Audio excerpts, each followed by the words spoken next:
अस्सलामुअलैकुम, नमस्कार दोस्तों। आज का हमारा टॉपिक है एक नया ग्लोबल आउटब्रेक जिसका नाम है मंकी पॉक्स। दोस्तों, जैसे कोविड वायरस नया वायरस है, मंकी पॉक्स कोई नया वायरस नहीं है। ये 1958 में वेस्टर्न अफ्रीकन कंट्रीज़ में इसको पहली मर्तबा डैनिश लेबोरेटरी में डिटेक्ट किया गया था, लेकिन उस समय ये सिर्फ एनिमल्स में ही पाया जाता था। लेकिन 1970s में पहली मर्तबा ये ह्यूमन ट्रांसमिशन भी रिकॉर्ड किया गया है, और जब से लेकर लगातार मंकी पॉक्स के आउटब्रेक्स हो रहे हैं।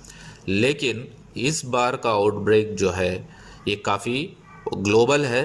11 कंट्रीज़ में 111 केसेस अभी तक नोट किए गए हैं। चलिए दोस्तों, और थोड़ी डिटेल जानकारी दे दूं आपको कि मंकी पॉक्स वायरस क्या है, ये कैसे इन्फेक्ट करता है, इसके सिम्टम्स क्या होते हैं, मंकी पॉक्स में और कोरोना वायरस में क्या डिफरेंस है, और इसका ट्रीटमेंट क्या है, प्रिवेंशन क्या है। इन सब चीज़ों का मैं आपको डिटेल जानकारी दे दूं। हम सबको स्मॉल पॉक्स वायरस अच्छी तरीके से मालूम है।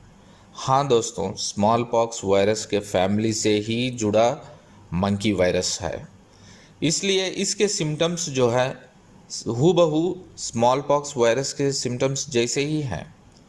मंकी पॉक्स वायरस में दो स्ट्रेन्स हैं। एक स्ट्रेन जो है वेस्टर्न अफ्रीकन स्ट्रेन है, और दूसरा स्ट्रेन जो है कांगो स्ट्रेन है। वेस्टर्न अफ्रीकन स्ट्रेन थोड़ा लाइट है, लेकिन कांगो स्ट्रेन जो है थोड़ा पावरफुल स्ट्रेन है।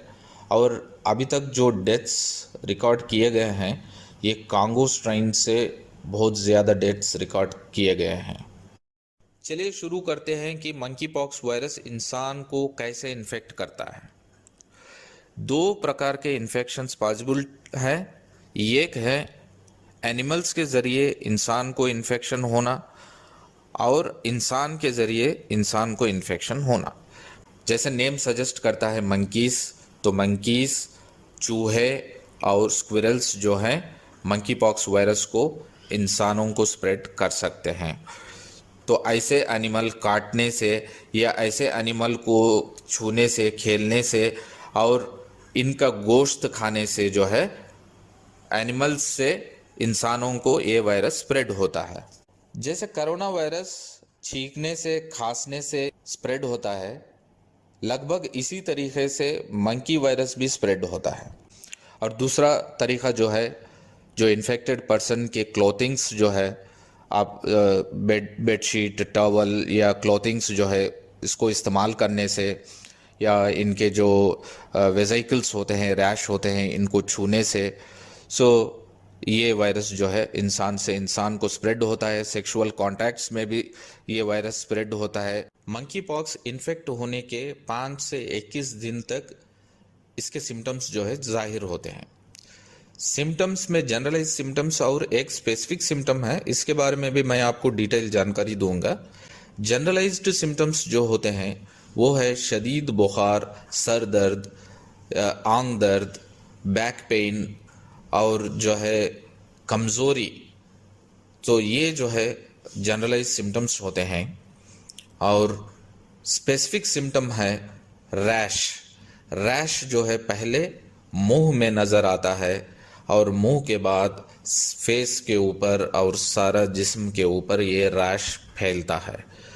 रैश जो है तेज़ी से अपना रूप बदलता है, और रैश एक फ्लूइड फिल्ड वेजिकल यानी पुटकायोन जैसा बन जाता है, और ये जो वेजिकल जो है ये फूटकर फोड़े बन जाते हैं। फोड़े जो है धीरे धीरे सूख कर झड़ जाते हैं। चलिए दोस्तों, कोरोना वायरस और मंकी पॉक्स वायरस को कंपेयर करके देखते हैं। Corona virus monkey pox virus से कई गुना ज़्यादा पावरफुल और फास्ट स्प्रेडिंग है, जिसके डेथ्स भी बहुत ज़्यादा हुए हैं। लेकिन इस बार का जो मंकी पॉक्स का आउटब्रेक है ये काफ़ी तेज़ी से फैल रहा है, इसलिए WHO बहुत चिंतित है कि ये अगला पैंडमिक ना बन जाए। बच्चों में और प्रेग्नेंट लेडीज़ में जो है इसकी सिवियरिटी बहुत ज़्यादा होती है, और इन्हीं में ही ज़्यादातर के डेथ्स भी होने के संभावना ज़्यादा है। तो दोस्तों, मंकी पॉक्स वायरस आने से कैसे प्रिवेंट करें? सावधानी तो वही है जो हम लोग कोरोना वायरस के टाइम में बरतते थे, जैसे कि हैंड वॉश करना, मास्क पहनना और दूरी मेंटेन करना। तो इसका ट्रीटमेंट क्या है? खुसूसी मंकी पॉक्स वायरस के लिए कोई वैक्सीन या ड्रग नहीं बना है। जो वैक्सीन स्मॉल पॉक्स के लिए इस्तेमाल कर रहे हैं MVA-BN, और जो ड्रग स्मॉल पॉक्स के लिए इस्तेमाल कर रहे हैं टेकोविरिमैट, यही जो है मंकी पॉक्स वायरस के लिए भी इस्तेमाल कर रहे हैं, लेकिन इनकी शॉर्टेज बहुत ज़्यादा है। तो दोस्तों, मैं आपसे गुजारिश करता हूं कि आप सावधान रहें। जो बताए गए सावधानियां हैं, इस पे अमल करें और मंकी पॉक्स वायरस को स्प्रेड करने से रोकें। धन्यवाद दोस्तों। आशा करता हूं जो भी इंटरनेट में मंकी पॉक्स वायरस के बारे में जानकारी मौजूद है, इस सारी की सारी जानकारी मैंने आप तक पहुंचा दी है। अस्सलाम वालेकुम।